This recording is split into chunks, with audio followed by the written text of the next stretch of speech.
ಅಮ್ಮ ತಾಯಿ ಸೌದತ್ತಿ ಎಲ್ಲಮ್ಮ ನಮ್ಮಂತಹ ಬಡವರ ಬಾಳಿಗೆ ಬೇಕಾಗಿ ಬಂದು ನಮ್ಮನ್ನ ಹರಸಿ ಉತ್ತರಿಸುವ ಭಾರ ನಿನ್ನಲ್ಲಿ ಕೂಡಿದ ಮಹಾಮಾರಿ ನಿನ್ನಲ್ಲಿ ಅಮ್ಮ. ಈ ಭೂಮಿಯಲ್ಲಿ ಶ್ರೀಮಂತರಿಗೆ ಒಲವನ್ನು ತೋರಿಸ ನೀನು ಬಡವರಿಗೂ ಕೂಡ ಕರುಣಿನ ತೋರಿಸೋ ಮಹಾಮಾಯಿ ನೀನಾಗಿ ಬಾರಮ್ಮ. ದುಷ್ಟನ ಮೆಟ್ಟಿ ಮೆರೆದು ಶಿಷ್ಟರಿಗೆ ಶ್ರೀರಕ್ಷಿಯಾಗಿ ಬರಬಾರ ನನ್ನ ತಾಯಿ ನೀನು. ನನ್ನ ಹಿರಿಯಣ್ಣ ನಮ್ಮೆಲ್ಲರಿಗೋಸ್ಕರ ಕಷ್ಟಪಟ್ಟು ದುಡಿತಾ ಇದ್ದಾನೆ. ನನ್ನನ್ನ ನಮ್ಮ ಮಧುವಣ್ಣನ ಓದು ಸಲುವಾಗಿ ತನ್ನ ಈ ಜೀವನವನ್ನೇ ಪಣವಾಗಿ ಬಿಟ್ಟಿದ್ದಾನೆ. ಅಮ್ಮ, ನನ್ನ ಅಣ್ಣಂದ್ರು ನನ್ನನ್ನ ಕಣ್ಣರೆಪ್ಪೆ ತರ ಕಾಯ್ತಾ ಇದ್ದಾರೆ. ನನ್ನ ಅಣ್ಣಂದ್ರಿಗೆ ಯಾವುದೇ ಕಷ್ಟಗಳು ಬರಬಾರ್ದು.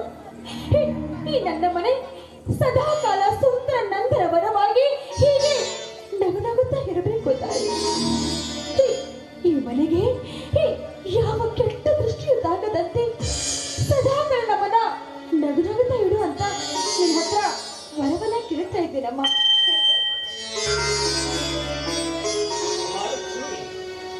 ಪ್ರತಿದಿನ ನೀನು ಬೆಳೆದಿರುವ ಕ್ಷಣ ಆ ದೇವಿಯ ಪಾದಗಡಿಯಲ್ಲಿ ನಿಂತು ಭಕ್ತಿಯಿಂದ ಬೇಡ್ಕೊಳ್ತಾ ಇದ್ದೀಯ.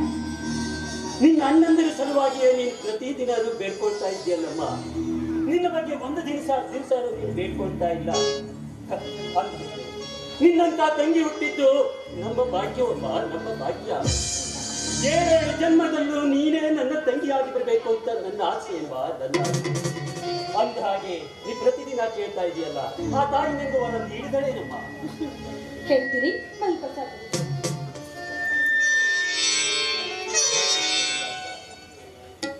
ಅಣ್ಣ, ನಿನಗೊಂದು ವಿಷಯ ಗೊತ್ತಾ? ನೀನಂತ ಯಾವಾಗ್ಲೂ ಹೀಗೆ ಮಾತಾಡ್ತಾ ಇರ್ತೀಯ.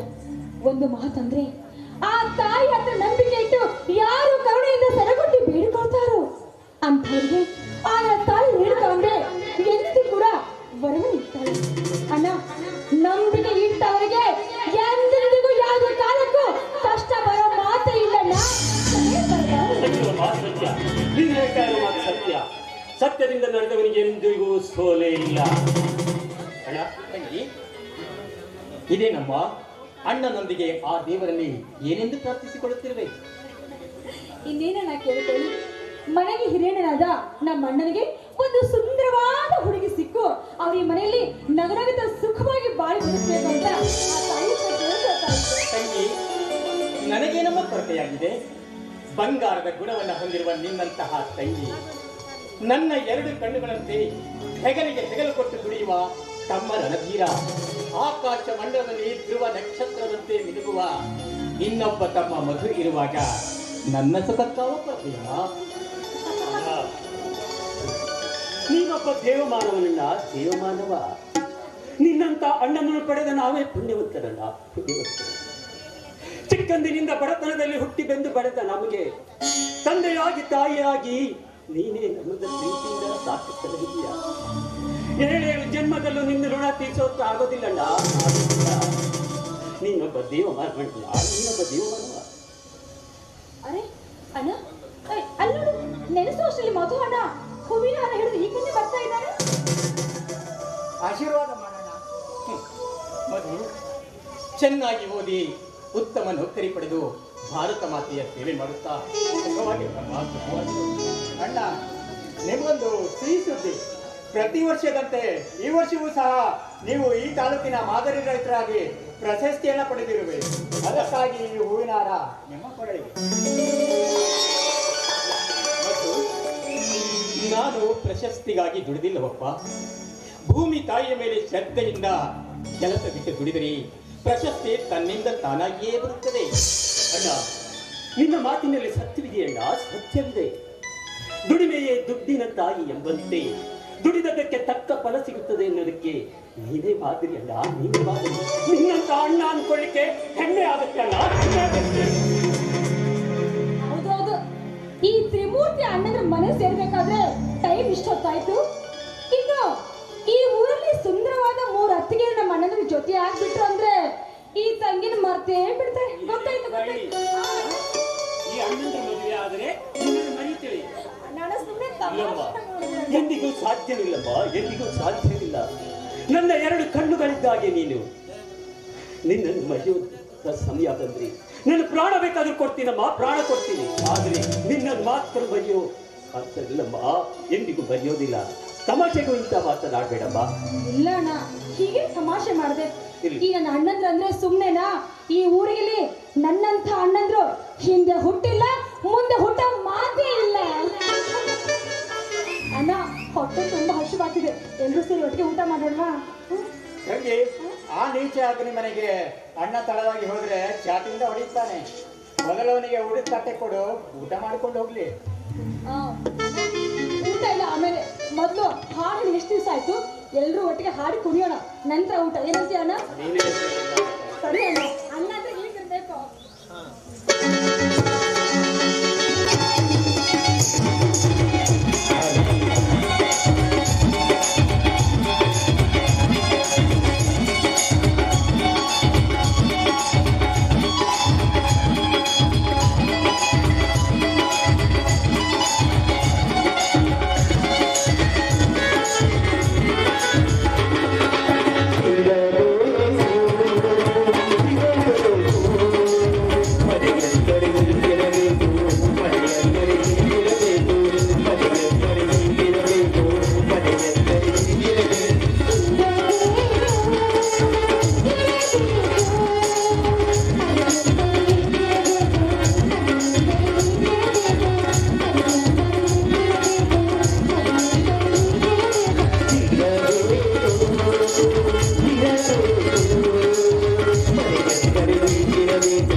ಆಯ್ತೇನಮ್ಮ ನಿನಗೆ? ನಾ ಹೋಗಿ ಊಟ ತಗೊಂಡ್ಬರ್ತೀನಿ. ಆಯ್ತು